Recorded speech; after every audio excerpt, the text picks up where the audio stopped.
What is going on, everybody? Welcome back to Sideline Summit. I'm Antonio Perez, joined as always by Danny Code DC, UPenn's finest, Chris Coulter, CB Coach Boy. We got a great episode for you guys today. We will be grading every single team's free agency process. That includes signing, trainings. Some of us did include the draft, some of us didn't. But maybe we'll change that as we go. But of course, before we get into any of that, make sure you leave a like, subscribe to the channel, and make sure you turn on post notifications so you listen to all the great shows on this network. But before we get into, any of the free agency talk, we can just go to Danny for Summits and Plummets. Yeah, and what I've always talked about, this weather sucks. Man, the weather this last weekend was like pure bliss. When I tell you 4th of July, long weekend, holiday weekend, and you give us 4 days straight of sun, of tan, of beautiful God's creation, I couldn't complain. I would have loved to know what any of that felt like, but preach. They say touch grass, touch sun. I do need to touch sun, and the billionaires who own the vitamin shop will pay. They say let sun touch you. Actually, don't touch sun. Let sun touch you. Exactly. That's a great thing. That's a good thing. But yeah, I can't agree. Weather's been awesome. I just haven't been outside except today. Today, if you stepped out for 5 seconds, you were gonna melt. Yeah, and it's today is Philadelphia. We're getting whatever remnants of what happened in Texas. Shout out to those people. Prayers up to them. It's raining in Houston. It's raining really bad. Let me not get a copyright strike again, because I'm so angelic with it. What did I miss? It was the Cranberries. Now it's Aubrey. I'm just too different. Like I said, what did I miss? Let's go. I think that's got to be a second double summit. Drake teased his album 4th of July, and he is going to be dropping the album very soon, probably in 2026 at this rate. Hey, look, I don't need 2 Drake albums in a single year. That's just me. I know, but like, whenever he wants to release that, I'm fine. Is it not annoying if you tease an album and then drop it like 6 months later? No. Think back to the great days of P&B Rock. He said we were getting trap star turned pop star. It took him 2 years to release that. Same thing with Drake. Drake, he announced, when did he announce Scorpion? He might have. Well, he was easily working on it since at least March. So I don't know. More Life was kind of that time where he was dropping like lead singles. He's like, this is for the next album. Because I think God's Plan, that was that Scary Hours 2-pack, the Best in the World 2-pack with Money in the Grave and Omerta. That wasn't leading into anything. That was just like, anything because his team won. So he hasn't dropped like a good lead single in a while that like is promoting his next album since this. I wouldn't even count 8 a.m. Charlotte in that conversation, to be honest. Nah. I guess you can, but I don't. But yeah, let's swing to Chris though for Summits and Plummets. I think on my first summit is I got a new job, so that's cool. Hey. I got a new job, and I'll be working with Dallas ISD, and Dallas ISD is like the school system here. So basically, I'll be doing being like a liaison between the schools, like the corporate side of the schools, and then the actual schools, and kind of helping them like get their marketing materials and stuff that they need. So yeah, I'm excited to start that. I have no idea when I'm starting, only because the school system takes thousands of years to do all HR stuff. No shade, but just happy to get started. There's a reason. What do you mean your newest job isn't vice president of Jaylen Brown FC? Oh yeah, I got denied when they pulled up my tweets. They said, "Oh brother, you said some bad things in the past. You're out. You're not qualified for this role." What's this gap in your resume? Right? Why do you have 4 years of no tweets about Jaylen Brown? Were they all erased? I said no comment. You said no. He was making all-star games. Literally, and I had nothing to hate on. But yeah, I'm excited about that. Get started. I think I'm probably going to be starting probably mid-July. So but I don't know if the 20th of July is mid still because it's only a couple of days. Maybe end of July. That's mid. Yeah, so I'll say that. I'll say mid-July. So looking forward to that. And I think I'll go double Summit, but it's like a half and half. So Cedar's birthday was the 2nd, so he's really 5 months now. So I've been having his age wrong fake. So he's 5 months now. That's cool. And then I've also decided to lock my hair on my birthday in August. Because right now I wear twists and stuff and I just get in different styles. But I'm actually deciding to actually lock it. So I don't even know if that's really the Summit, but I think I'm finally making up my mind. It was either going to be that or cut it all off.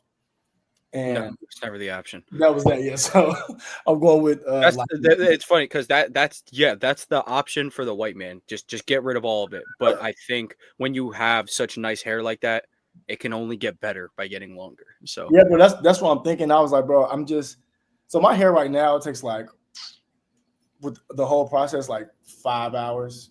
Probably God damn. At the least.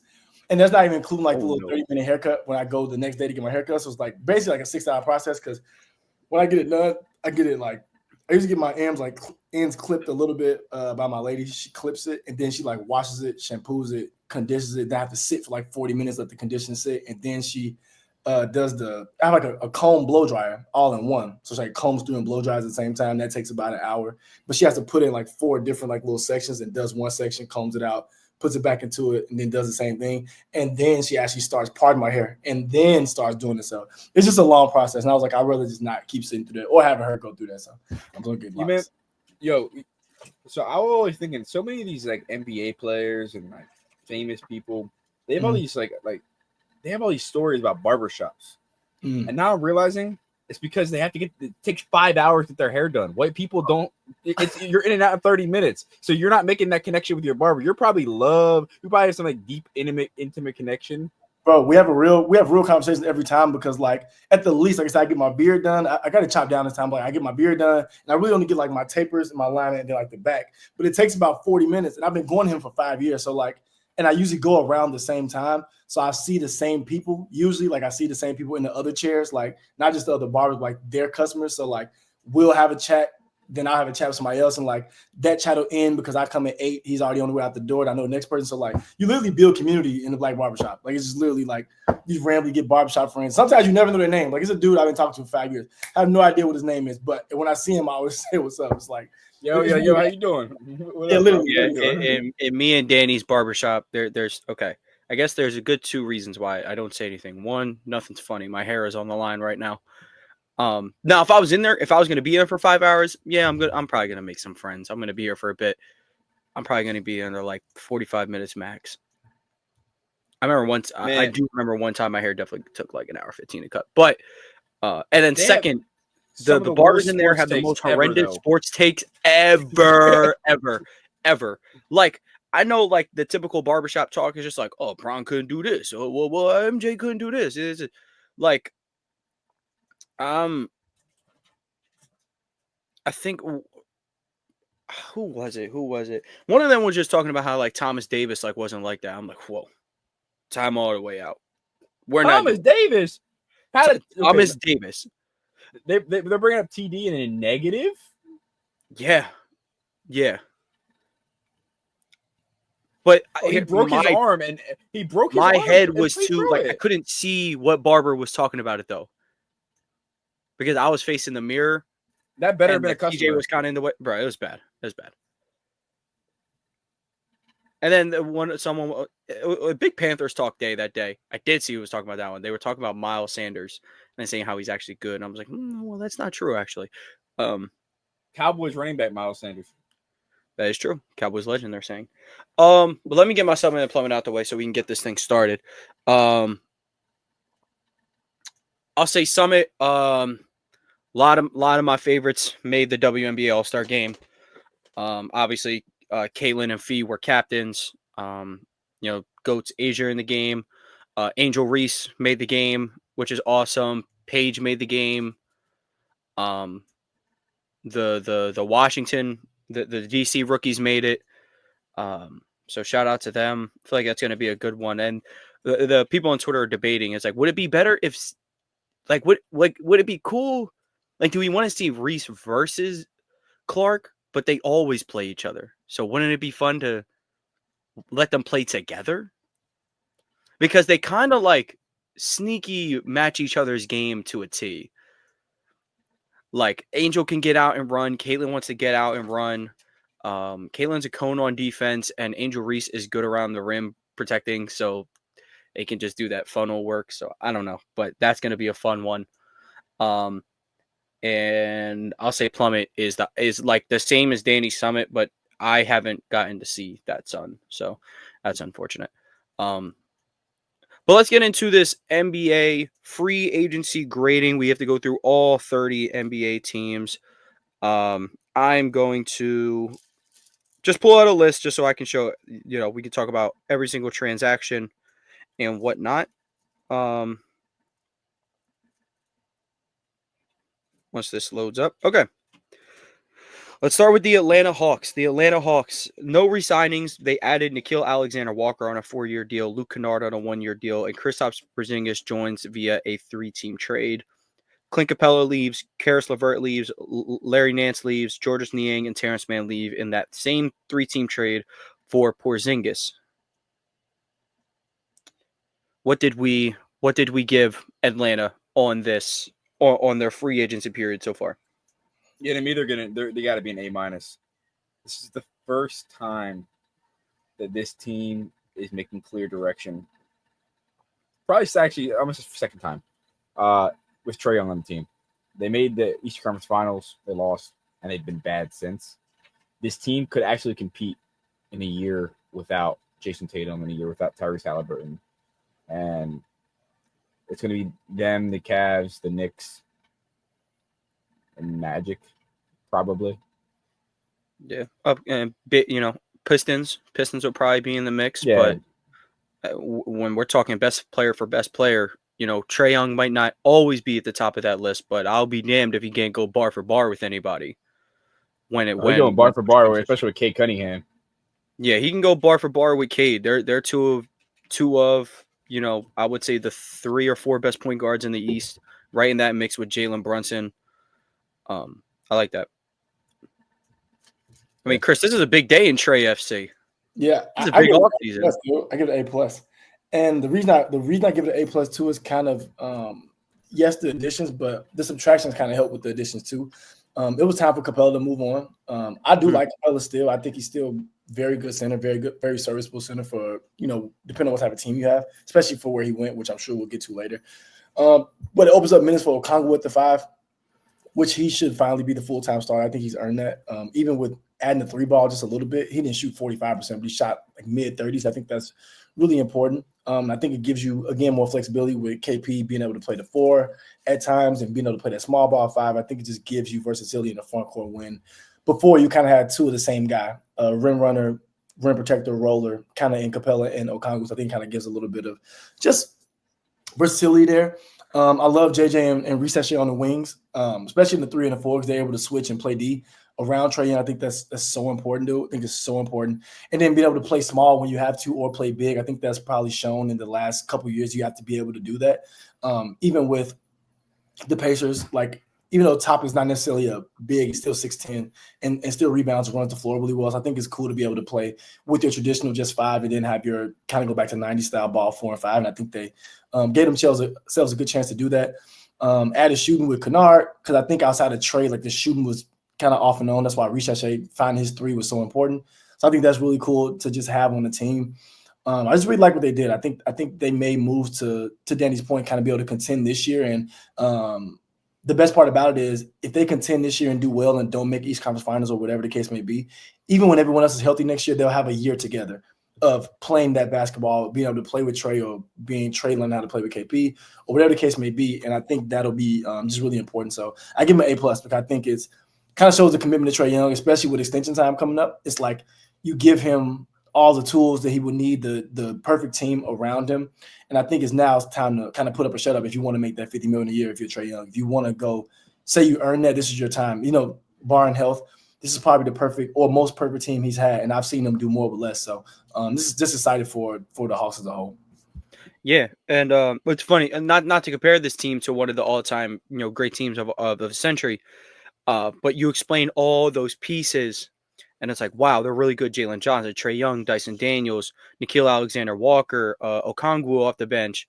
And then we didn't even talk about the 7'2" sniper that they just added, which, mind you, Kristaps Porzingis, same thing with the Celtics, is the ultimate plus. He's the ultimate extra. Like, you don't need him to win, but I mean, Trae Young hasn't realistically had a consistent pick and pop partner that is also an elite rim protector. So the diversity that he's going to bring to the O, his ability to space the floor is going to be awesome. And I mean, imagine Trae Young hits a 30-foot bomb on you, but there's time on the clock. You can get a shot up, but then you see him get subbed out, and then it's Dyson Daniels, Jalen Johnson, Reece Sachet, Nickeil Alexander-Walker. Let's say you manage to get by any of those dudes, you got to meet a 7-footer at the rim, who's one of the best shot blockers in the NBA. Like, this team just, their identity just took a whole 360, like an entire 360. I know Quinn Snyder is going to do an amazing job with the defensive pieces that he has. I gave this an A-. I could easily see, A+. Certainly nothing lower, though. I mean, you lose Georges Niang, Terrence Mann. That's nothing. Terrence Mann has been like one of the most overtalked trade pieces in the NBA for years, and then managed to get traded twice in like however many months. Larry Nance Jr., fine player. I like him back in Cleveland, though. And then, you upgraded center. Karis LeVert, you do upgrade. I would rather have Alexander Walker's consistency than Karis LeVert's. So, bro, all right. Terrence Mann's hilarious. I was in Miami at the casino in Fort Lauderdale, and the Clippers were playing the Heat, and Terrence Mann was at the casino the night before the game at like 2 a.m. What exactly are you doing? You just outed Terrence Mann. Hey, whatever. Some of these teams aren't going to take as much as our time as the Hawks will. I'm sure like Houston will, and like maybe the Clippers as well. Boston, no re-signings just yet. Apparently, Al Horford is between returning, Warriors, Nuggets, retirement. Yeah. So to any of those teams involved, you have just not gotten Horford yet, even though the Warriors were heavily speculated. They add Georges Niang, Luka Garza, Josh Minott, Anthony Simons, lose Drew Holiday in a trade, lose Luke Cornett in a trade, or in free agency, and then you lose Kristaps Porzingis in that 3-team trade. Also, update to the trade is Celtics get 2 less second-round picks back. That is true. Yeah. Well, yeah. It means nothing, but whatever. When I was grading the Celtics scale on free agency, their one and only goal was to get under the second apron. They did that. It wasn't a spectacular offseason by any means. Hugo Gonzalez does not save that at all. I was nulling between a C- and C. I'm just going to give him benefit of the doubt C. Brad Stevens went in with a goal. He passed it. He didn't do anything super flashy. He didn't go trade for Giannis or anything. Maybe if they could get Damian Lillard, who's also mulling over his choices, maybe we could talk about being a little higher, but I just give him an average grade. Yeah, I feel that. I think I do like Hugo Gonzalez as a prospect. I think over time, well, depending on how the Celtics do, because they love to kill some of my favorites. It's not their fault. It's just they're always competing, and sometimes you need to be asked to let players develop, and the Celtics don't do that. So respect. But I do like Hugo Gonzalez as a prospect. But I think I kind of give it a C because it's like, damn if you do, damn if you don't. If you're the Celtics, almost, because it's like if you do get pieces, like, oh, you're wasting your time. Jason Tatum's out. But then if you don't, to my point, the Celtics are always competing. So it's like, what are you doing? You're letting us be asked. It's like, damn if you do, damn if you don't. So I think it's a C. Drew and Al Horford are old, NBA old, especially not real life old, but they're NBA old. Al might be both. Yeah, I was saying Al both. Al is NBA old. Only reason I saved Drew Holiday because I'm like 5 years away from that. GG. But anyway, yeah, not too much there. Not too much. That's what I'm saying. But yeah, I think you kind of let the older guys out. JT's not even 30, 27. I think when he's back healthy, probably 27, going on 28. So I think even if you keep Simons, I think you got some young players there with Brown. You still have White. So I kind of like them holding on to their guys, not just totally selling. Undisclosed injury, KP, you got to get that out of the locker room because you just don't know how or to contain it or what it is. Undisclosed illness. That's what I'm saying. You got to get that out of there. That could be COVID time too. So you got to get them out of there. So I just give it a C because I'm like, I don't really know what they really could have done. So I'll give them a C. I agree. Danny, what'd you think about the Celtics offseason so far? I think whatever you consider an average grade, mine's average is B minus. That is not how the U.S. grading scale works, actually. That's how college grading scale But- works. So, Really? Y'all doing something different over at Penn. I've also never seen a B minus in journalism, and if I have, take me out back to the shed, bro. yeah, that's fair. But anyway, hard look, to get anything lower than a 90. it's hard to give this team anything worse than average. What they've done is what they wanted to do, and it's to not compete. They're gonna be okay. And that's what happens when your contract extension kicks in and your best player tears his Achilles. Face reality. Yeah. Yep. Let's move on to the Brooklyn Nets real quick. They re-signed Day'Ron Sharpe and Zaire Williams. They add Terrence Mann in a 3-team trade. They add Michael Porter Jr. in a trade for Cam Johnson. They lose D'Lo to free agency. They lose Trenton Wofford to the Philadelphia 76ers. Thoughts on the Brooklyn Nets offseason so far? I like it. If you're gonna already like you're committing to it, and I respect it. I think that's what some teams need to do. Just commit. You're gonna be asked, and you want to get some draft picks. Just do that. Do that. And I think what they did was the bigger contracts they have and the actual NBA players they have still very tradable. So I think at that point you can still get more draft capital. You can still maneuver with it. So I think I'm cool with that. I didn't love their draft though. I thought they drafted 3 of the same type of guys with different heights, but at the same time, I can understand it to an extent. If you want to play and get up and down, that's kind of the type of team you would need, a lot of driving kickers, even if you're not going to be able to knock down shots early on. So I'll give them a C plus because at the end of the day, like I said, I kind of respect them committing, and I think the pieces that they did, even the MPJ, even though he has a time where he goes hot and cold, everybody's gonna use, any contender can use a 16 sniper. So if he does find his rhythm, you have a decent trade chip, and the same in Cam Thomas if he signs that tender. Like I think you have some pieces you can move around. So and still having Claxton, every team's looking for a rim runner, rebounder. So I think the piece that they do have, they can move, and they're just going in the direction of being bad. So I respect it. I give it a C plus. My thing with so I gave it a B minus. I'm kind of in the same spot, like Day'Ron Sharpe and Michael Porter Jr., right? The only role he's ever had to play in the NBA was 6'10" sharpshooter. But before that, if you don't know, I mean, you should know if you are an NBA fan. But if you don't know, this was the next Kevin Durant. Mocan Elite, by the way. And he's about to have a green light of a lifetime. Do your research on Mocan Elite. Trae Young, MPJ, families were fed during the AAU summer. 2 summers.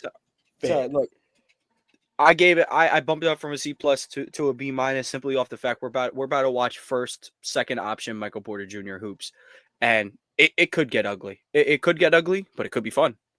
So that's what I'm signed up for. To me, this is Jordan Poole on the Wizards. Yeah, and Jordan Poole had a great year this year. Actually, the first year was rough. That's what I'm saying. It might be year 1. It might be year 2. You never know. We're gonna find out. But yeah, I like that comparison though. It's kind of like this is. I mean, he is to share the ball with Cam Thomas, which is a bad thing because I don't think either of them like sharing. They come from the same. They have the same middle name. Bring your own ball, and so I don't know. I don't know. That's why they drafted 3 guards. They drafted 3 passers. So they said they drafted a center to play guard. Danny, what's your grade on Brooklyn's free agency before we move on? C plus. I don't know. That's fair. I'm not moved by them at all. Yeah, no. Bad team stays bad.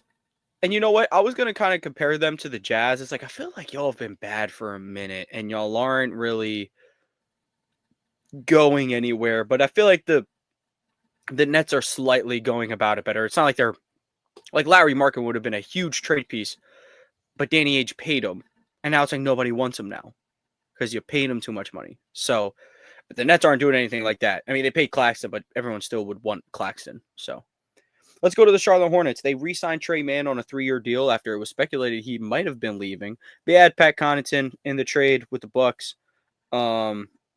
They signed Spencer Dinwiddie to a 1-year deal. Mason Plumdog is coming home on a 1-year deal. Colin Sexton joins via trade with the Jazz. They lose Micic, Nurkic, and Mark Williams. I gave them a B, and that's kind of carried by the Trey Mann re-signing. I'm a big fan of his game.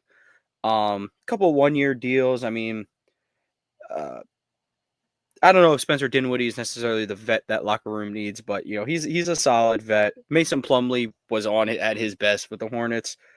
Didn't lose anybody crazy. I mean, you trade Mark Williams. I think that was time. I think they ran its course. Not that Mark Williams is a bad player; he's going to do great things on the Suns, but I think Mason Plumlee's just a little bit more reliable. And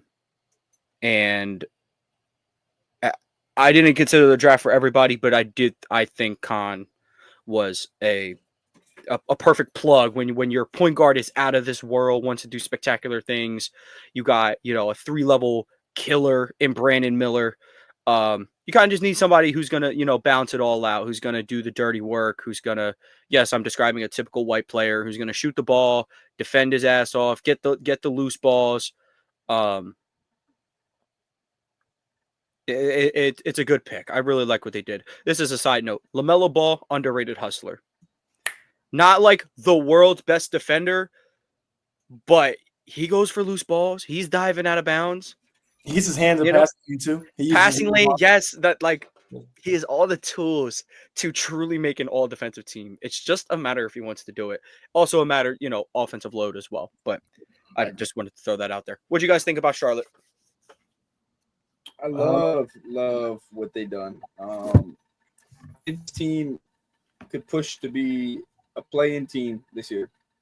And I'm talking 7-8 seed. I'm not talking 9 or 10 seed. This team has all the wits. They're finally getting direction. I feel like the difference between the Nets and the Hornets is the Hornets played with almost no direction for the last 5 years, and they're finally getting Miller, getting Kneppel, getting LaMelo. You have these pieces you can build around, and you can see a potential championship team developing if they grow together. They're all young. They're all under 25.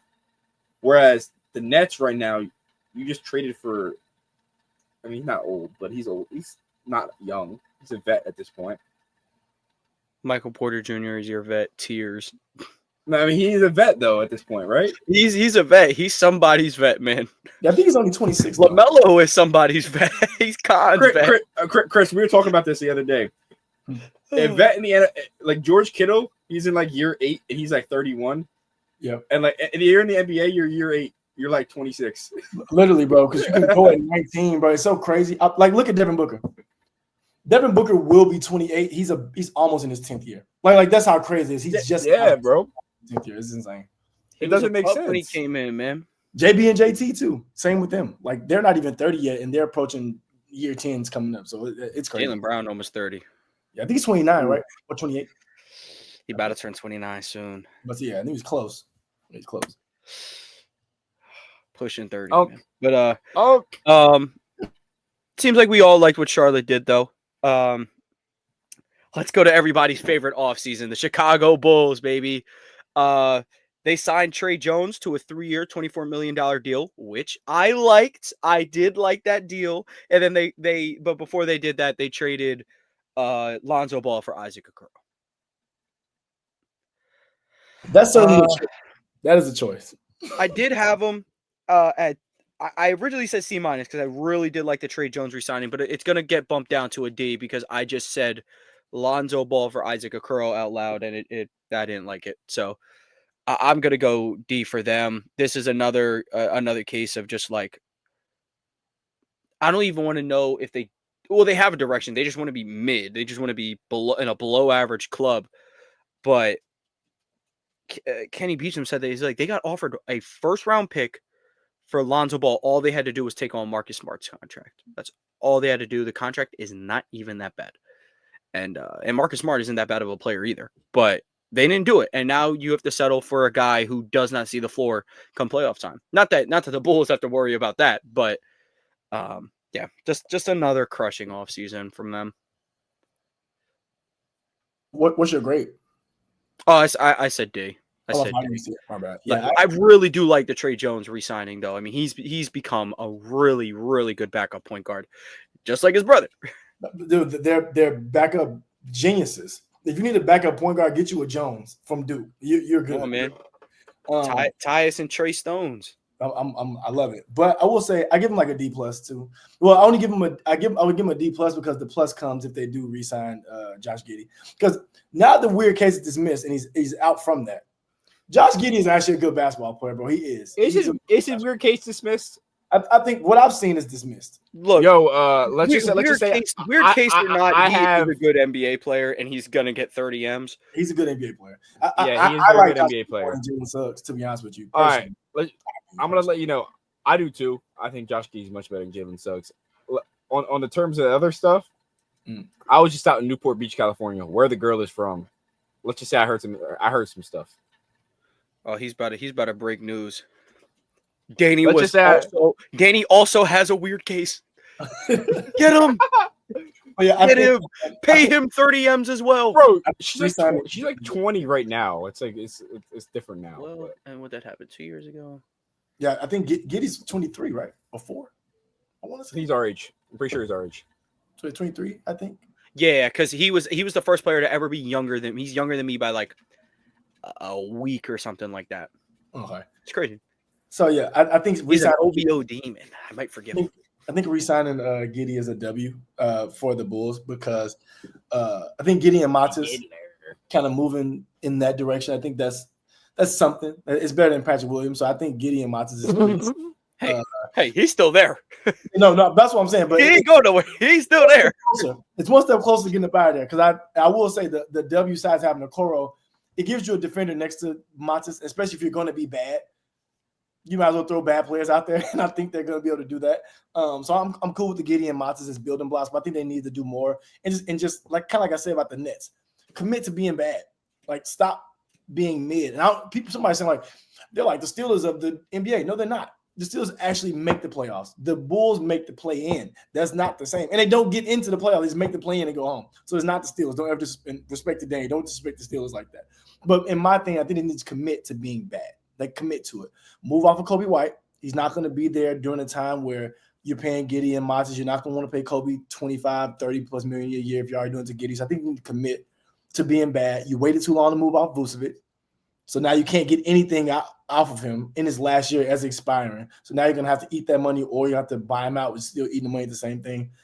I don't love it. I do like Jalen Smith being able to get more minutes now. I'm a Jalen Smith fan. I think he's a pretty good stretch center in the NBA. Hated the draft. No Essengay's solid, but you already have Patrick Williams who you can't move off of. So why would you get an overseas version of that? Just an inch tall. I just didn't understand it. So I give him a D+ if they do resign Giddey to that $30 million. So we got D+. Danny, what'd you give Chicago? Yeah, I'll give Chicago a C-. I think getting Giddey back. Look, the way I grade teams is, do they have direction and is their direction good? So I have to give them a C- because I think I have to give them a C- because they had direction. Getting Josh Giddey, getting off Lonzo, whatever that may be. Well, here's the thing. Kobe White is bound to win you like a good 5 to 6 games by himself in March because that's just what Kobe White does. Same with Josh Giddey. So I don't know. Like in the way the East is, they still might end up being like the 10 seed. So it's hard to say, but I do agree. I like that analysis. Do they have a direction? Is that the direction they should be going in? That's a smart way to put it. Let's go to the other side of that trade, though. Cleveland Cavaliers re-sign Sam Merrill on a 4-year deal. They add Lonzo Ball, add Larry Nance Jr., but they do leave Ty Jerome and Isaac Okoro.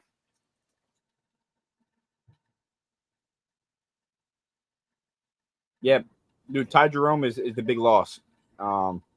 They will be okay. It's not to say they won't be okay. But losing Ty Jerome is a large hit to any team in the NBA, especially after what he did this past year. I think given that circumstance and given everything else, I don't like that they still have a certain guard on their team. Darius? Yeah. DG's whoa. That's crazy. DG's nice. I think they need to move off him to be able to win the finals, to be completely honest. I don't think he's necessarily their problem. I just sneaky think they're Charmin. But I agree. I don't think he's their problem. I just think that somebody else is their answer. Well, there are a lot of upgrades from Darius Garland in this league. They're just not easy to get. Yep. Here's what I'll say, though. I know you said losing Ty Jerome is a big deal, but you know what? I think for this team specifically, Lonzo's an upgrade. I'm not here, look, as of late, you cannot argue Lonzo Ball is a better basketball player than Ty Jerome because we just haven't got that much Zoe. However, on this team, the first guy you need off the bench shouldn't be a guy. Okay, Ty Jerome's probably filling in for Donovan Mitchell or Darius Garland when he goes to sub in. But you're providing the same thing. You're only good at scoring the basketball. Lonzo can pair with either one of them at any time because he can shoot the ball. He can play off ball, be the two, a defensive menace, can play make for everybody. So him being able to play that one or two, I think is personally an upgrade from Ty Jerome. It is just a matter of, can you give me like 50 games and a healthy playoffs? Now we're really talking. So I gave him an A. Love that trade. I like the re-signing of Sam Merrill. Larry Nance Jr. is whatever. I mean, he's been there for a little bit, or he was there before, and you know, that's kind of a nothing thing. But I wasn't that big of a fan of the guys they lost anyway. Especially you got Lonzo Ball for Isaac Okoro. Like, one dude you can put in a playoff setting, one you can't, and I think that's as easy, you know, the minimal type of moves you can make as a second apron team to continue to get better, compete for a championship. Yo, am I crazy to think that Lonzo could be Alex Caruso for the Thunder? Kind of was that with a better J and a better playmaker. It's just his I don't know if his legs will ever allow him to be the defender that Alex Caruso is, though. For 82 games, I think he can be.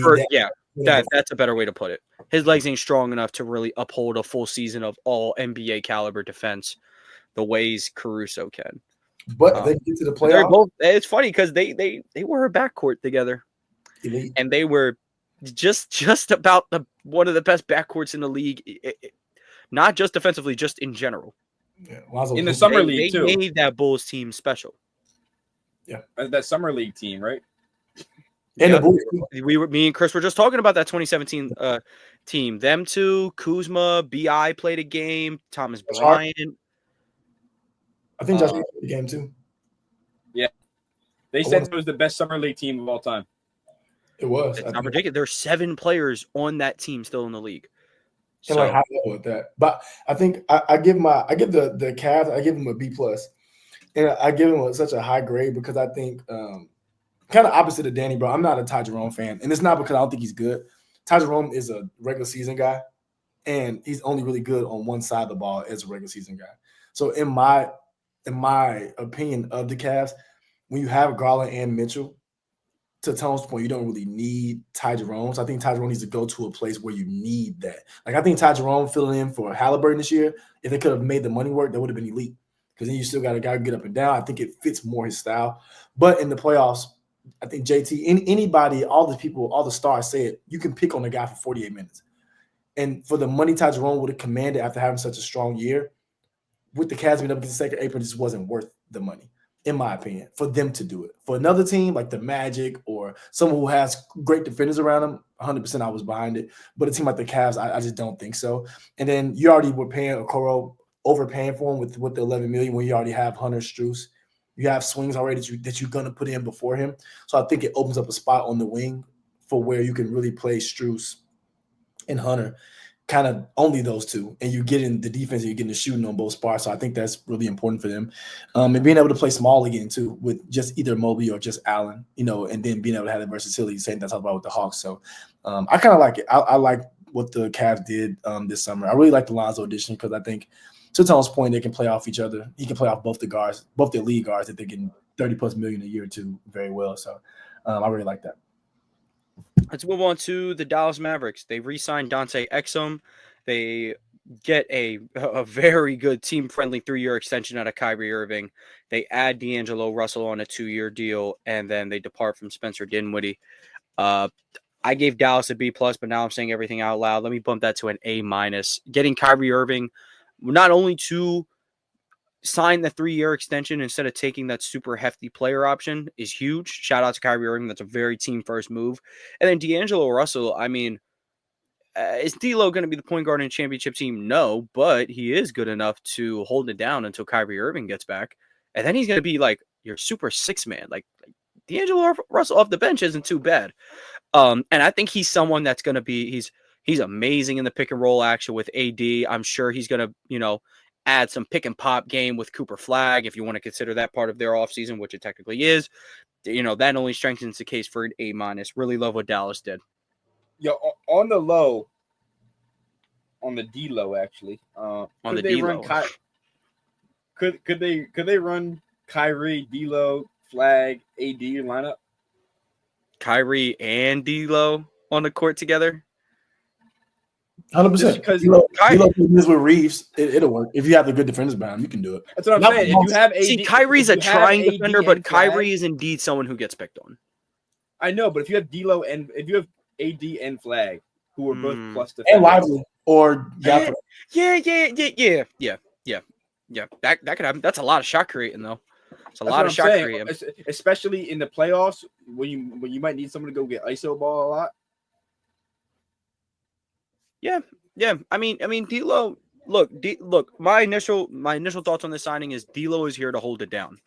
However, he could just also be still a good player when Kyrie comes back. So, yeah.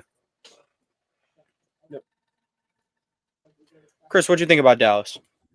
A. I give it an A because I think I'm not an Exum fan, but I think for what he does for Dallas, I think that was really good to bring him back. Locking up Gafford on not crazy money that he was asking for, I think that was a good insurance policy if Lively doesn't end up being as healthy as you want and you don't want to pay him that crazy money. So I think there's a lot of insurance that goes under that. Speaking to the team-friendly contract for Kyrie, I liked it as well. I think D'Lo is going to be one of the sneaky best pickups in the offseason, just like you said, to hold it down, but also to Danny's point, he's played off guard. He's played on the ball. He's a guy that you can kind of plug in when you need. Like, I wouldn't say I want him in 35 minutes a game, but at 20 minutes a game, I would love D'Lo. I consider Cooper Flag part of the offseason. I mean, obviously you take him in number one, but I think this adds so much versatility to your team. When you need to, you can play AD back at that small ball 5 and you go Cooper, or you go PJ, then Cooper. You just have a lot of versatility. And I think the NBA has shown, I think I keep saying this, is like you need that versatility. And I think they have it in so many different ways. And it gives you a chance not to rush Kyrie back, which he's not going to rush back regardless. But I think it's just a chance. It gives you a chance to do that, and it gives that team a chance to gel. So I like what the Mavs did this offseason. Yes, I give him an A. Yeah, and what people have kind of figured out, at least with modern science, modern medicine, is I feel like they found the answer to ACL tears. Dudes can probably come back 7-8 months and look about 95% of what they were before. And Kyrie I think is going to follow in those footsteps. Achilles is something they're working on, of course. Kevin Durant, a rare example of it working, and Rodgers-ish. But let's move on to one of my favorite off seasons, the Denver Nuggets. Didn't re-sign nobody, but got Bruce Brown on a minimum, traded Michael Porter Jr. for Cam Johnson, signed Tim Hardaway Jr., traded for Jonas Valanciunas, while kicking Dario Saric's contract out the door. It gets an A from me. Bruce Brown was very critical in that championship run. Cam Johnson is like a Michael Porter Jr. that defends better, and I think takes more quality shots. Not to say that Michael Porter Jr. takes bad shots. He's Michael Porter Jr. He's going to make them sometimes, but Cam Johnson provides just as much, shooting, along with being better help on the other end. Tim Hardaway Jr. came off a fantastic year. So that's more shooting that's going to help their offense. And then Jonas Valanciunas is the first backup center that is actually a human being behind Jokic for probably the first time in his career. So absolutely love their offseason all the way around. Adding 4 quality role players who are much cheaper than what they were working with before. Yeah, I give him an A+, though. I give him an A+. I love the offseason for the Nuggets. I really, really like it. And a team that knew they had to stay competitive, they did. And like Giannis asked, like, show me you want to be competitive. It's like, sure, we'll bring back Bobby Portis and Kevin Porter Jr. You're welcome. Jokic said, show me you want to compete before I sign this ridiculous contract. They said, okay, bet, I got you. And I like how they did it. I think they made themselves more versatile. If Valanciunas doesn't want to go to Europe, if they can keep him away from Europe, like him being a backup center, I think that's elite. Cam Johnson's an upgrade from Michael Porter in the sense that he knows how to be a role player. He doesn't want to necessarily go be a star. So I think that's going to be beautiful for them. And I think having Bruce Brown be able to play playmaker role, it puts Jamal Murray at his natural position, which is a shooting guard. To an extent, like he's still going to be the point guard, but it still gives him a chance to play off the ball. I think it's going to unlock him a little more. Now, I was kind of talking to Tone about this before we got on. I think it's really good for Christian Brown because he was kind of forced into a major role player role last year, which I think he did well in. But I think now he's going to be able to coast in that role and learn even more from Bruce Brown right then and there. So, I really love it. I really, really love it for them. I think they did a really, really good job, addressed all their holes that they had in their team, and even upgraded some spots that we didn't really think about were holes for them. Danny, what's your grade for Denver? I'm giving them an A. I think, like I said, they finally got somebody who can create and score outside of right now. It was kind of Jokic and friends. Getting Mr. Johnson from the Nets changed a little bit. They can actually go. It's not that MPJ couldn't go get his own shot. It's that he wouldn't almost. He was kind of forced into this role, and it wasn't changing who he was. So, yeah, I love what they did. I think that they're a team that took the NBA champion to the wire and had a big lead in Game 7. Got better. So, yeah, this is much more comparable to the 2023 Denver Nuggets that ran the West, but ran the entire NBA playoffs realistically. Let's go to Detroit though. They re-signed B-Ball Paul on a 2-year deal. They add Karis LeVert on a 2-year deal. Signed Duncan Robinson a 3-year sign and trade on a contract that's not too bad. Probably something similar they were going to give to Malik Beasley. And then they lose Fontecchio, they lose Hardaway Jr., and they lose Dennis Schroeder. I wrote a C+ for Detroit. Duncan Robinson is just as good, if not a better shooter than Malik Beasley, even though Malik Beasley was putting up like career numbers last year. I didn't like that. Like, just every time I see big contract numbers next to Duncan Robinson's name, it sneaky makes my blood boil because there are times where he just cannot play. But I've come around to the idea. B-Ball Paul was solid for them last year. Can't be mad at it. Danny, Danny loves some B-Ball Paul. Who doesn't love B-Ball Paul? Come on, man. His name is Basketball Paul. That's his real name on his birth certificate. Yeah, a few years down the line, he'll be compared. He's gonna be comparable to TJ McConnell. Calling it. Who? B-Ball Paul. What do you mean, like fan love? Like loved in Philly, and then you're gonna have some success down the line. Well, I hope so. And then Karis LeVert he's probably not gonna he's gonna get a solid 20-25 minutes a night. Gonna be a good scorer for them, but they already have killer scorer Tobias Harris, so I don't know how much Karis LeVert can add to that. Chris, what do you think about Detroit's offseason?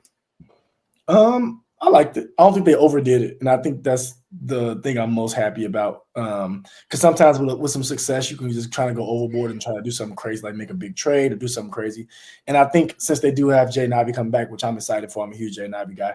I think adding Duncan Robinson with Malik Beasley having his gambling allegations, clearly throwing games, you get him out of Detroit immediately, and you make him go sign somewhere else.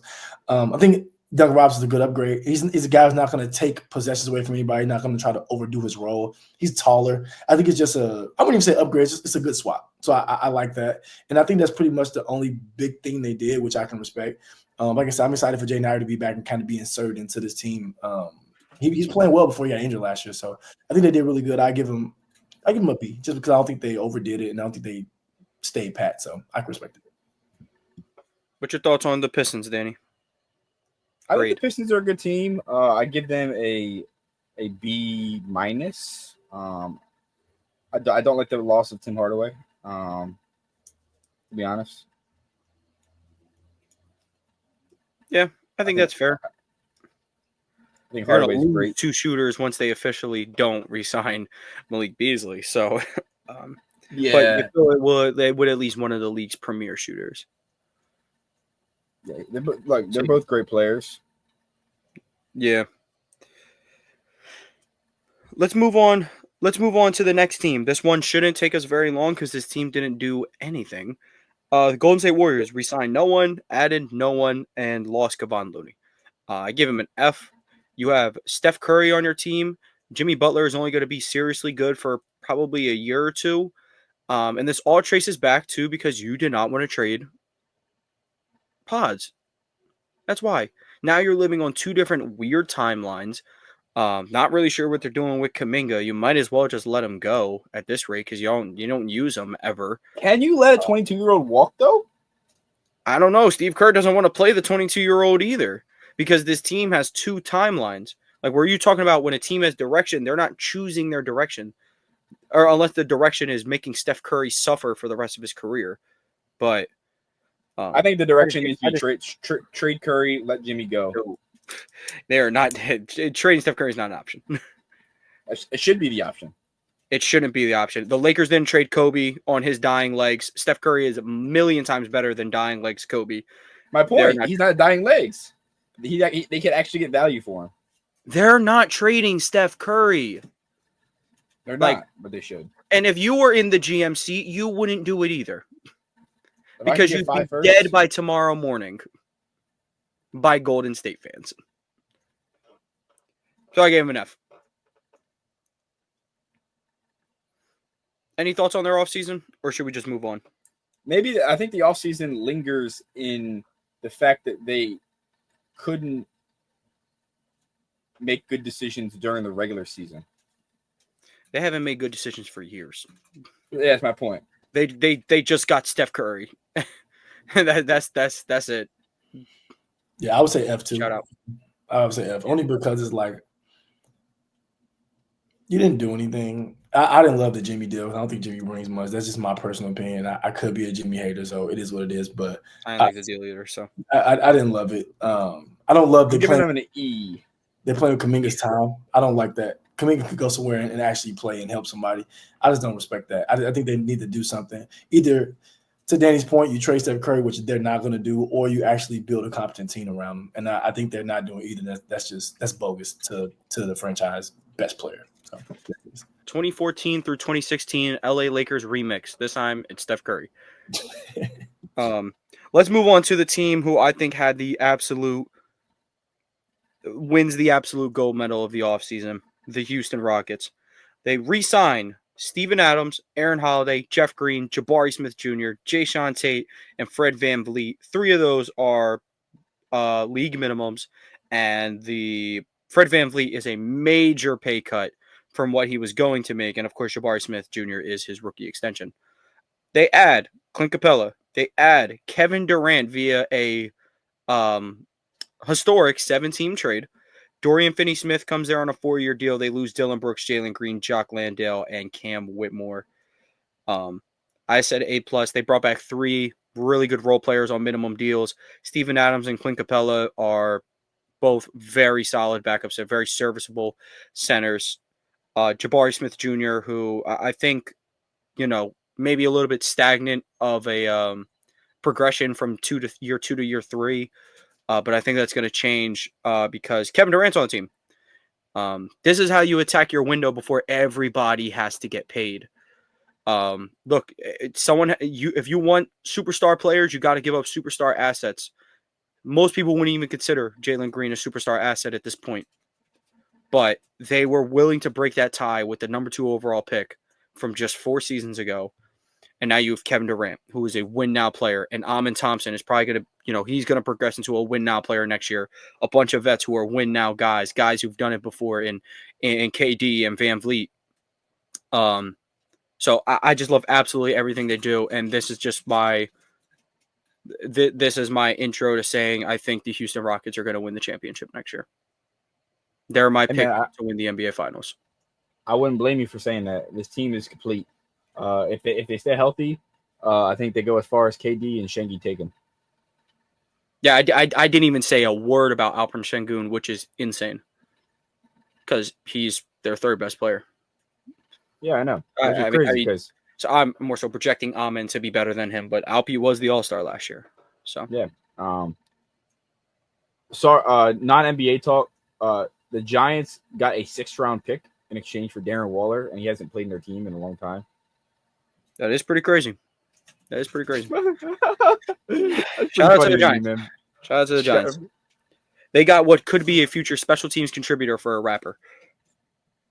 He gonna be cut off the team by middle of August. Probably. Chris, what'd you think about H-Town? Kevin's home. GG's. I had it on mute, didn't even realize it. A+. And our semi-viral little 1 minute that I did, people were admitting that I was right finally about Kevin Durant being the greatest mercenary you can get. I'm doubling down on that. It was beautiful. And I'm a Jalen Green fan. I think Jalen Green's going to be great. He's going to be a superstar talent in the league. Maybe not a superstar, but I think he's going to reach that talent to where he's a star, your second guy on the team that could compete for a championship. I really do honestly believe that. I'm not mad at getting Dillon Brooks off the team, only because I like what Dillon Brooks brings, but you have Tari Eason, who's a bit taller and a little more civilized, but can still do the same thing, so I'm not mad at that.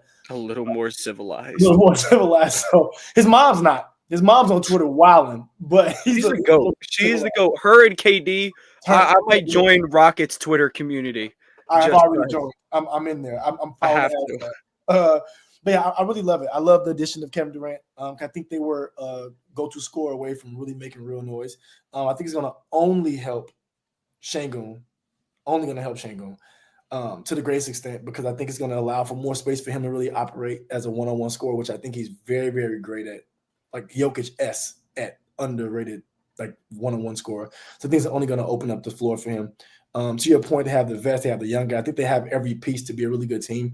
And I respect the team, kind of like I was saying, like when you committed, they committed to competing before they have to pay their guys. And they committed to Jabari Smith Jr., which I love. I think Jabari Smith Jr. is really, really good. So I just love what they did as a whole. They kept their veterans. They still got the young guys, and they even did Cam Whitmore solid. Like they said, they could have got better deals, but they sent him to a place where he can go and develop. I think they got good karma coming their way. W team, W offseason. So I give them a plus. So we have 4 teams here where I kind of want to rapid fire through them because I don't feel like there's too much to talk. Or really 5 teams. So I'll hand out their additions. I'll say my grade, and y'all can say your grade. We're only going to do this for 5 teams, and then we can seriously break down the rest. Sacramento Kings, re-signed no one, add Dennis Schroeder, got Dario Saric in a trade. They let Jake LaRavia walk, and they obviously got rid of Jonas Valanciunas in said trade. I wrote D for the Kings. D-. Yeah, I'm cool with D or D-. I'm cool with that. L. San Antonio Spurs didn't re-sign anyone. They didn't really have to. They did lose Sandro. Here we go. Sandro. That M name is different. That's different. They signed Luke Cornett to a 4-year deal. I gave him a C. I love Luke Cornett. He's a great locker room guy with surprisingly being a very good basketball player. So I gave him a C. Yeah, I give him a B-. I like it. I like B- as well. I think Cornett is the perfect Wemby backup. No, I think he's gonna play next to Wemby and let him play the 4 more, and then you let Cornett just take all the beat, and then Wemby come block this nonsense off the glass, and you get to running. I love it. Yeah, no one's gonna be able to score on those 2. I love it. Toronto Raptors re-sign Jakob Poeltl, add Sandro, Mama's cooking, and no one left the team. I think the big addition. Wait. I mentioned Shivili. Yeah, but that name is Beans. It's so difficult. Yeah, Sandro Mama could eventually. I mentioned at the trade deadline, their big addition would be in the offseason would be Brandon Ingram. Yeah, but that's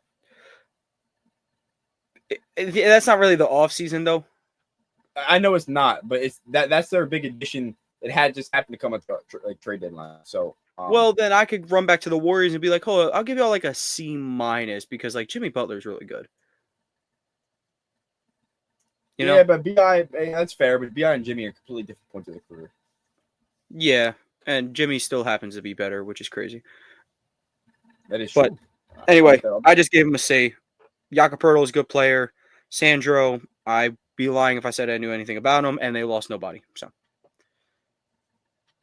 And keep your assets just in case Giannis does become available in real life. That is true. Then you can trade Scotty Barnes. And Scotty Barnes. RJ and Giannis.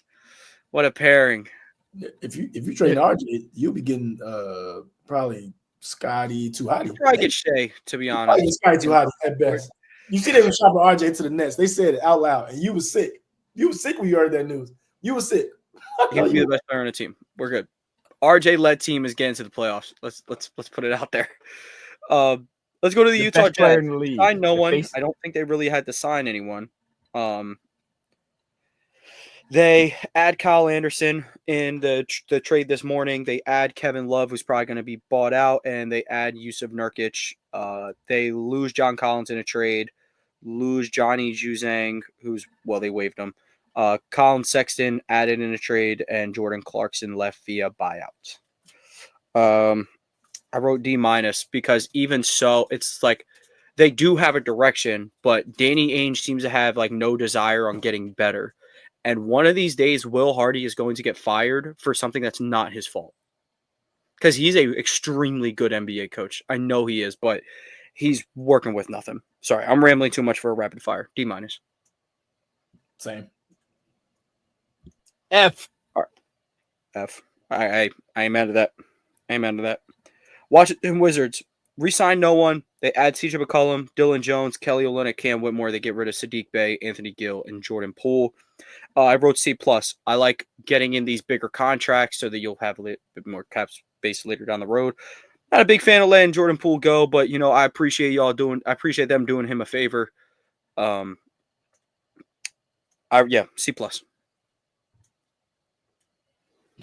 Yeah, I think C+ is perfect. They didn't do anything to make their team like astronomically better to get a B- or B. But like you said, they took on some bad contracts, and that at least gives them direction. That at least says we'll be bad again this year, and next year we could go compete potentially or be a little bit better. They are at best 2 years away. Dare I say A? I have a reason for it, but I know it's rapid fire, so I'll keep it. But I'll say A.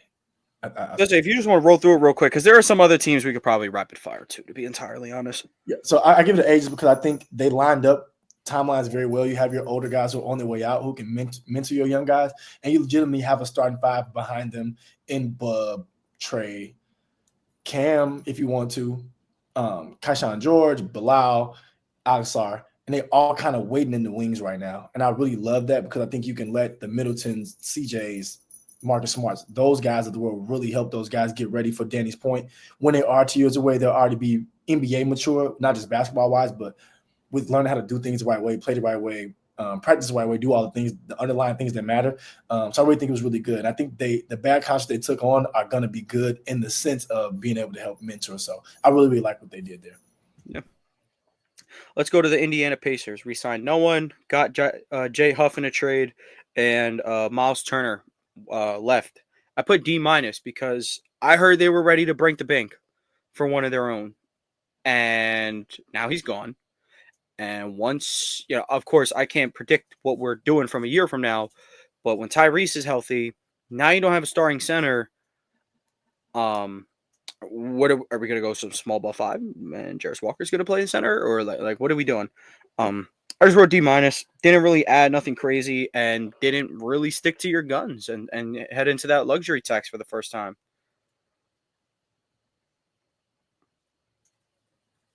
Yeah, D, bro. I didn't like it. I didn't like it at all. I don't like it. I think I'm somewhere in between both of you, to be honest. I don't know what the exact grade is. Whatever D minus a D mine, a D mine, a D mine.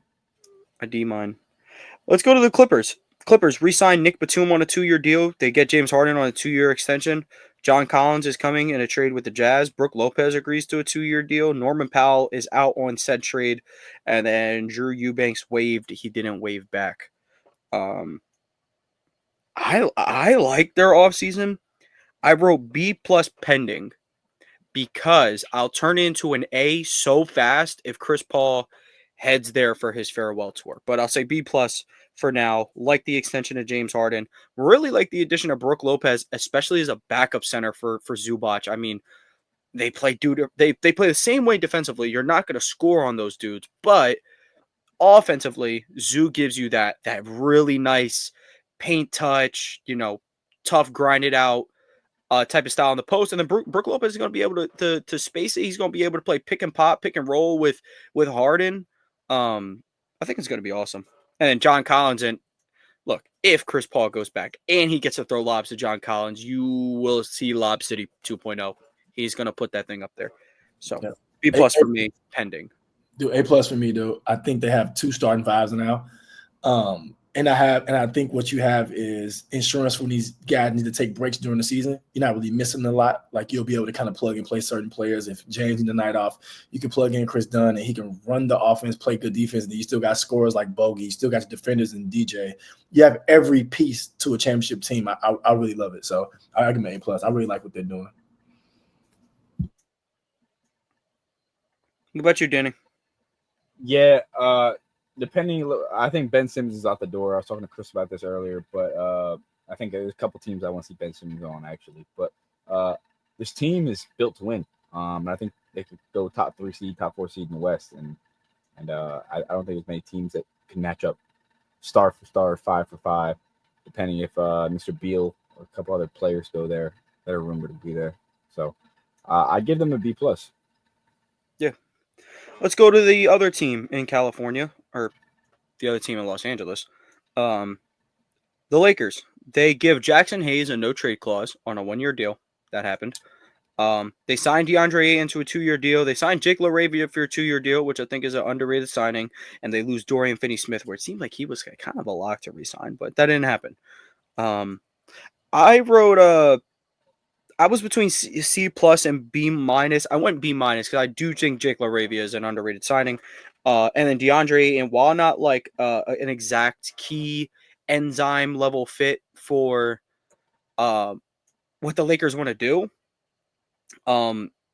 he could piss in any toilet and score more buckets than Jackson Hayes.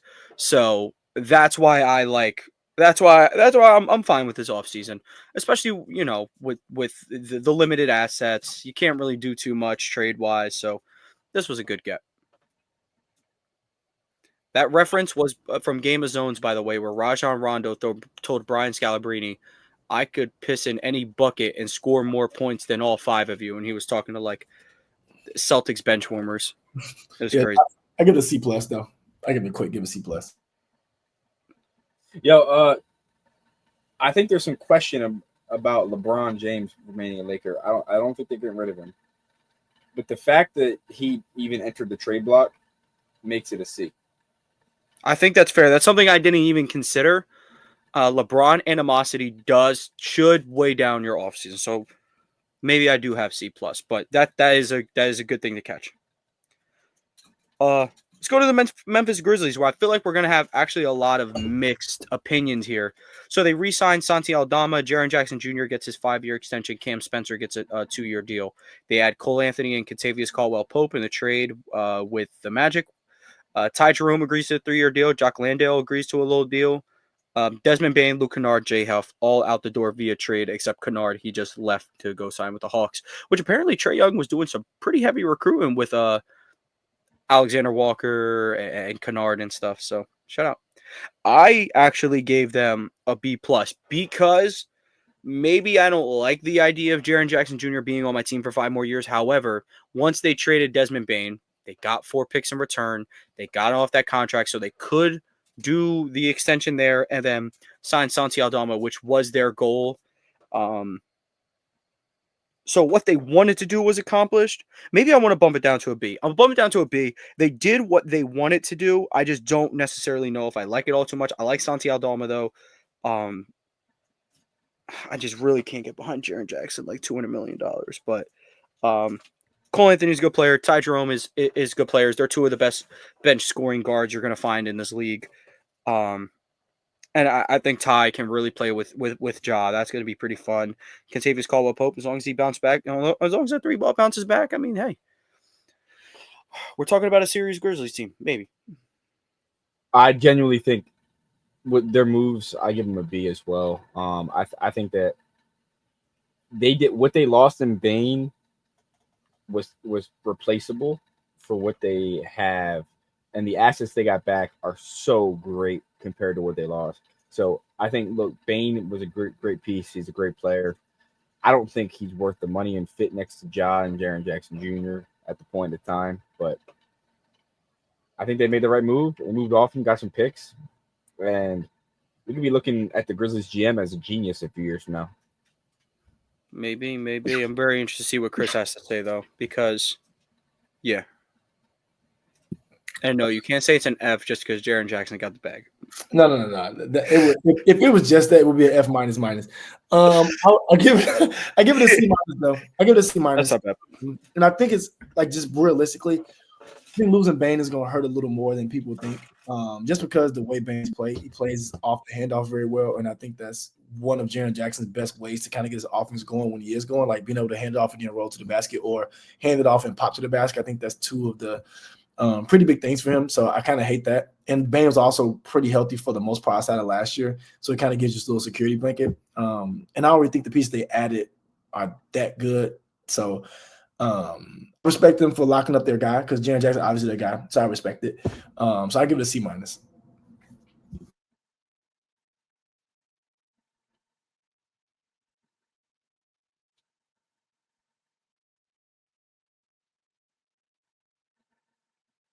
You're on mute, Tone. My B. Thank you for letting me know. Let's go to the Miami Heat. They re-signed no one. Add Fontecchio. Re-signed Davion Mitchell. Norman Powell comes in a trade. Kyle Anderson, Kevin Love leave in said trade, and then they lose Duncan Robinson to free agency. But apparently they were trying to actually restructure a deal when Duncan Robinson should have slimed them and took that player option. That's what he really should have done. What was his player option? Like 20-some million, and you'd get to live in Miami, and every now and then Eric Spoelstra won't play you in a basketball game. I don't know. I gave him a C. Nothing here really screams that they got. Well, Norman Powell is a really good player, so I did like that. Kevin Love has kind of ran his course as an NBA player at this rate. Losing Duncan Robinson kind of sucks, just because he was gonna resign a team-friendly deal, but I guess he was getting offered more money and more years elsewhere, so I gave him a C. Yeah, I give it a C too. Yeah, no direction. C minus. That's fair. Let's go to the Milwaukee Bucks, who have been very active. Re-sign Kevin Porter Jr., re-sign Bobby Portis, re-sign Taurean Prince, Ryan Rollins gets the deal, Jericho Sims, Gary Trent Jr., a lot of 2- and 3-year deals. Micic joins in a trade. They get Miles Turner, of course, on a 4-year deal. Gary Harris agrees to a 2-year deal. They lose Pat Connaughton in the trade with the Hornets. They obviously lose Brook Lopez, and then they made the big move to waive Damian Lillard in the biggest wave and stretch deal ever, really. Not like in NBA history. Of course, we're not including, Benito. But yeah, Bobby Bonilla, bro. yeah. But I gave them. I had an A minus. I'm gonna move to a B plus though. I do like Miles Turner as their starting center. That is a huge upgrade. Surprising move. Kevin Porter, huh? Surprising move by him to leave it after. Yeah, honestly, but I mean, hey, you got to go where the bag's at. So, love the signing of the re-signing of Gary Trent Jr. I thought he was really good for them. You know, he's only 26. Ryan Rollins, much deserved money. Gary Harris is going to be a good guard for them, whether he starts or backs up, preferably a backup. But That's still going to be a good player. The waiving of Dame, I mean, next year, by the time he's back, I think he was due for a player option. And I was going to kill them regardless. So I guess might as well let it bleed out instead of dying instantly. So I go B+ for them. Yeah, I think you correctly moved it down from an A- to a B+. I appreciate that. A man's got to know when he's wrong. Yeah, to me, this team had direction and moved partially in. They still need to improve at someone who's going to run the game for them. Because Giannis obviously is a decent playmaker. He's improved, but he's still not. He's not a lead guard, you know. Yeah. So like getting a guy like Chris Paul might have actually changed something for me. If Chris Paul's final year was in Milwaukee, I'd be very upset. But it would go hard, though. It would be nice. Like, it'd be probably a solid squad, but I'd rather him either retire. Oh, no. It seems. I agree. I agree with you 100%. But a guy like Chris Paul, a guy like Rajon Rondo, a guy who can facilitate the offense for them would be nice. Honestly, look, we've never seen Giannis be a true off-ball player or be like a true handoff player. I think he could dominate that way. Yeah. Let's move. Let's see. Let's go to the Timberwolves. They re-signed Joe Ingles on a 1-year deal. Julius Randle returns on a 3-year deal. Naz Reid gets the bag on a 5-year deal. No other additions. They do lose Nickeil Alexander-Walker to free agency. They lose Luka Garza and Josh Minott to the Celtics, respectively. I did write a B. I thought I put a B because I think Naz Reid needed to be reassigned. He was rightfully prioritized over Nickeil Alexander-Walker. Though where the bump in the road comes a little bit is that like you also gave Julius Randle a relatively long-term contract. And they're relatively bringing the same thing to your O. I think Naz spaces the floor better. Julius Randle provides better 3-level scoring than he does. No disrespect to Big Jelly. I'm gonna stick with a B though. These were the guys that were very crucial in their playoff run. Julius Randle, I thought, provided a much better ceiling to this team than what Karl Anthony Towns did. So I think there is something there within the next 3 years with Julius Randle that can help them reach these peaks and hopefully get over the hump to the NBA Finals. But I think they're just going to need someone's going to have to lock in defensively because Anthony Edwards has become a good defender. I mean, Jaden McDaniels is one of the best defenders in the NBA. Rudy Gobert, one of the best rim protectors in the NBA. So it's between one of them two to really start holding it down. Can't be too many holes in a playoff lineup. You can't have two guys where you can go at. Yeah. Which, to Randall's credit, he's really good when he tries, but that's just not always the case. Unfortunately. Yeah, unfortunately. But Chris had a way other perspective, so I want him to get that side of it out the way because I think that's also another good way to look at it. Oh, and I do want to say I give the Bucks a C minus. Sorry, I didn't even mean to skip over you on that. No, it's gonna be quick. Only give him a C minus because now in real life you're kind of paying Miles Turner $50 million a year when you look at it because you got to waive and stretch the name. It's $22 million a year. You're giving Miles 30 plus. It's like 50 for Miles is a little insane, but I get it. You make big moves, try to keep your guy. I get it. But man, my Timberwolves take was I kind of give them a C plus only because I don't think they really added a lot. And like I love retaining Naz. I don't hate retaining Julius Randle, but it's just 2 of your 4 highest paid guys can't be on the floor together unless you're able to move off of Gobert. So it's kind of like you're spending some of that money in a place where it's like it's kind of dead because you're not going to play Naz at the 3.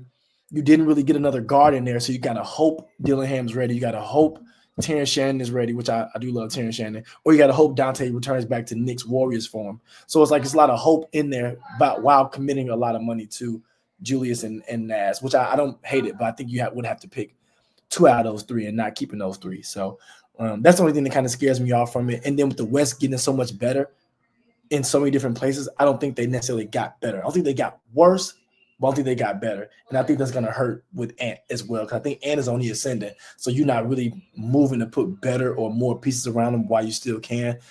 It was a little off to me. So, yeah, that's why I give it a C.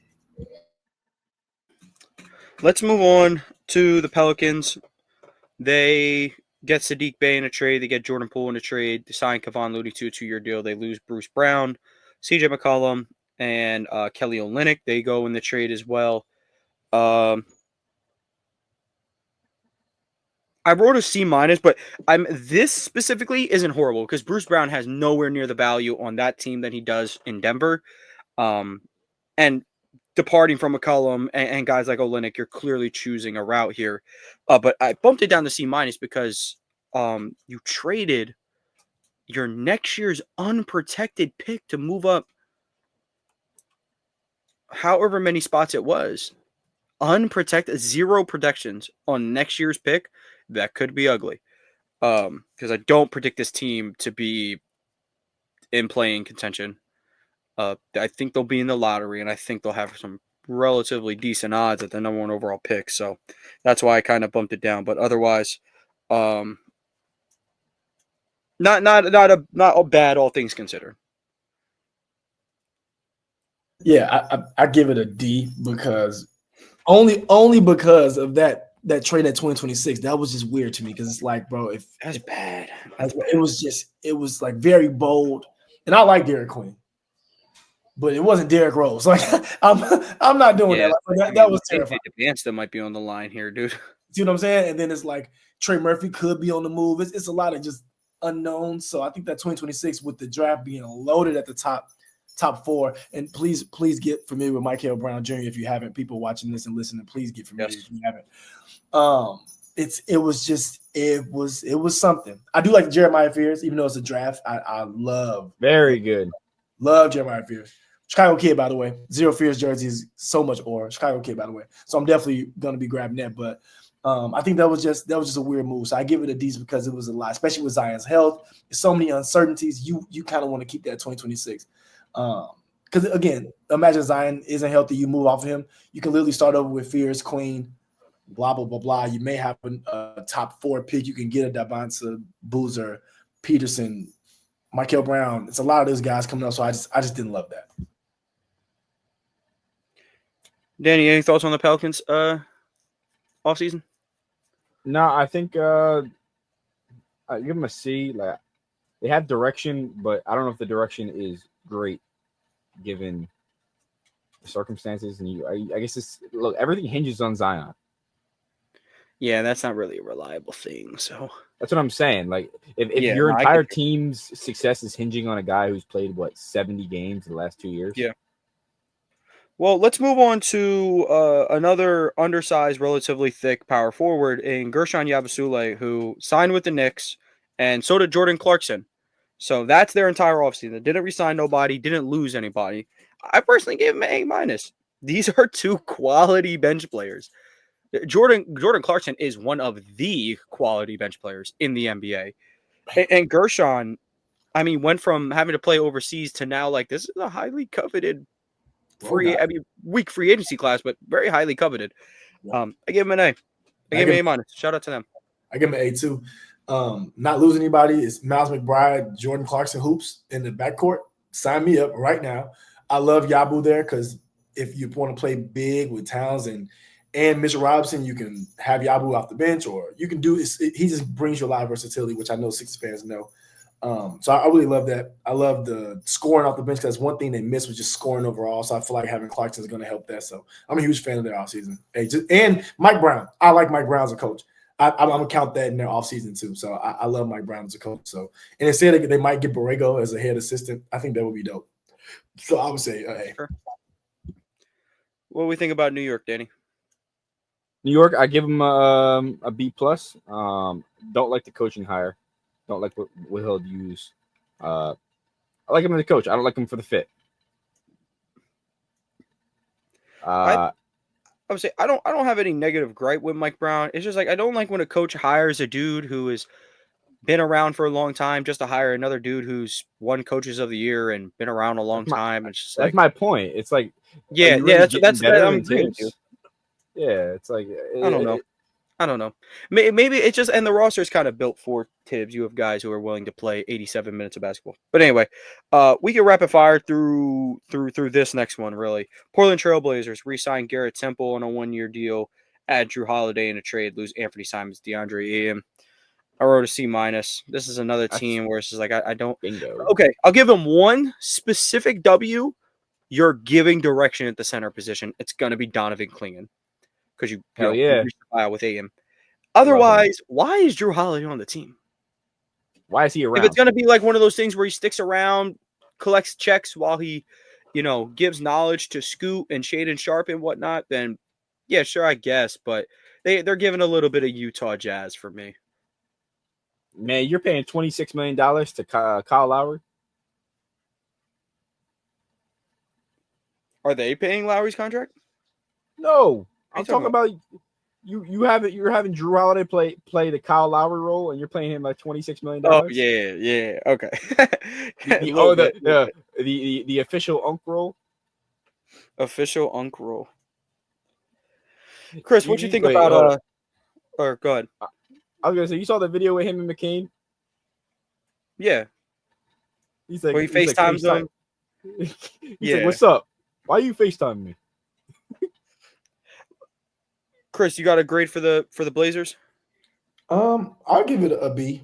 I know it's kind of high, but I like getting rid of Aiden in the sense of I think Aiden's solid, but you already have Clingan waiting, and you clearly got belief in Clingan, so I think that was cool to kind of get off of him. I like Drew Holiday over there for now.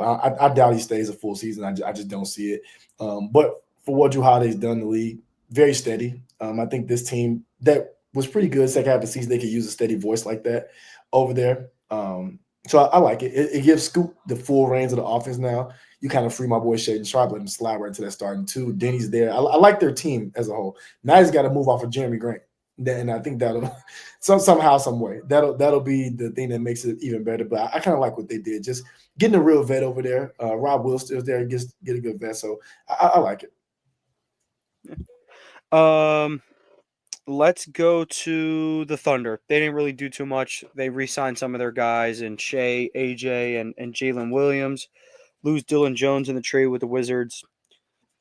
A give him a B. You secured the best player in the world. One of the best players in the world, if not the best player in the world. So, yep, give him a B. That's a little bit of average, but not really directionally changing their direction. Not much you have to do. Yeah. When you're at the top, the only goal is to stay at the top. And you welcome me, my boy Nikola Topic. Welcome. Yeah, welcome. He hatched out of an egg. Yeah. Orlando Magic re-signed Mo Wagner on a very good deal, in my opinion. Mm-hmm. Add Desmond Bane in that trade. Add Tyus Jones to run to operate the bench. You lose Cole Anthony, KCP, Gary Harris. I gave him a B-. After kind of getting convinced on that trade, I didn't think it was the end of the world. I think Tyus Jones is awesome to run that bench.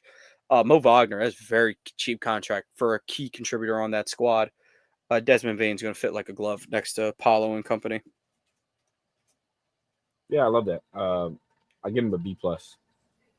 Yeah, same. I'm with Danny. I give him a B+. I think they need a couple more pieces off the bench, though. I did say the Magic Grizzlies trade was one of the few win-win trades that I've seen recently. Yeah, I don't think that's a bad take either.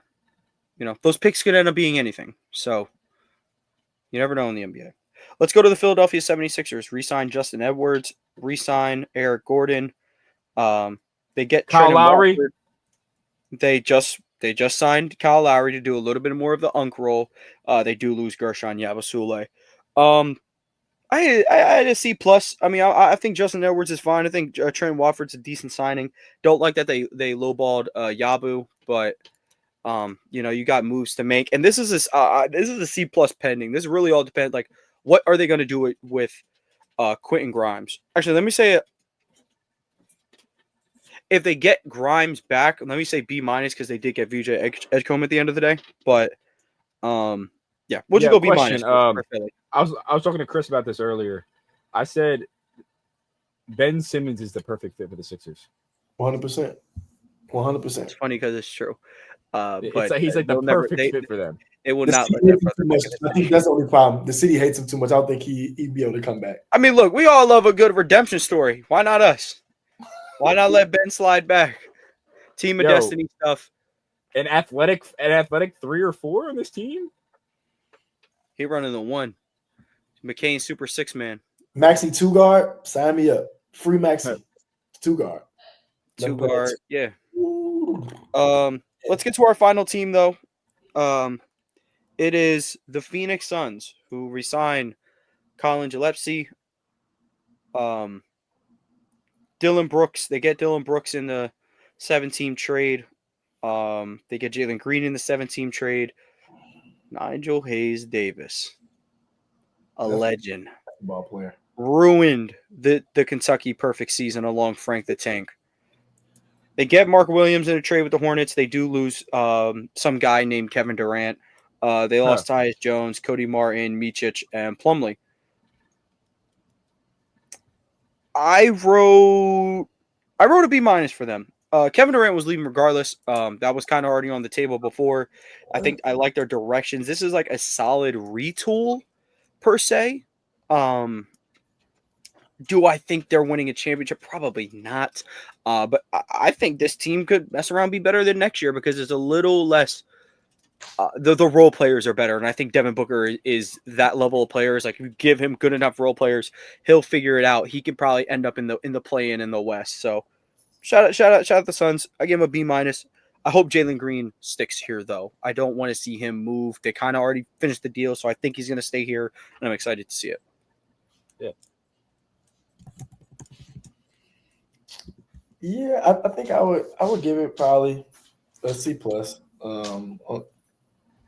Only because I think C+. Only because I like Jalen Green and I like him a lot, but I think they just don't really have a real direction. I think Danny was talking about that. Like, you kind of got a collection of talent now. Like, what do you do with it? But I do like the talent they did get, so I won't give them like a D or anything. But I just think they don't really have a real direction now. Like, are you committed to point book now? Like, is that what it is? Like, I just want to see how they roll out and what they do. That's fair. I think Devin Booker could be on the trade block in the next year or two. As crazy as it sounds. It's possible. He's not like deep in it like Curry is, but it's also like, if I'm Devin Booker, I'm like, let's just ride this out, man. I'm the all-time leading scorer. Like, I can mean more to this city than Charles Barkley. He won an MVP here. I can mean more to this city than Steve Nash. He won 2 of them things here. That's how much, like, he could be the Phoenix Sun. That's just my opinion. But then again, from businesses really don't care about that anymore. So yeah. But that is every single grade on every single free agency offseason. That was a very long episode. And we went through lots of names, lots of teams. It was fun. But thank you guys for tuning in. Again, make sure you leave a like, subscribe to the channel, turn on those post notifications. From AP New Freezer, Culture by Amigos, DC Comics. Thank you guys for tuning in. And we'll catch you guys next week.